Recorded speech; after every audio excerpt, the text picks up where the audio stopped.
Israel पर अगला हमला इससे कहीं ज्यादा तकलीफ दे होगा। ईरानी सुप्रीम लीडर की वार्निंग। इसराइल पर बैलिस्टिक मिसाइल बरसाने के चंद ही लम्हे बाद सोशल मीडिया प्लेटफॉर्म पर ईरान के सुप्रीम लीडर आयतुल्ला खामनाई ने इसराइल को खबरदार करते हुए कहा कि ईरान की जानिब से अगला हमला इससे कहीं ज्यादा तकलीफ दे साबित होगा। आयतुल्ला खामनाई ने अपने बयान में कहा कि अल्लाह की मदद से मज़ाहमत महाज जो ज़रब सेहूनी रियासत को लगाएगा वो इससे कहीं ज्यादा शदीद और तकलीफ दे होगी।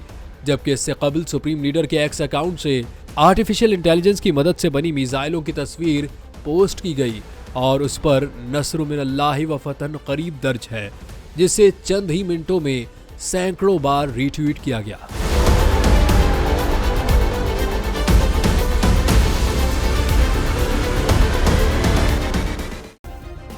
सब्सक्राइब करें और बेल दबाएं ताकि कोई खबर रह न जाए।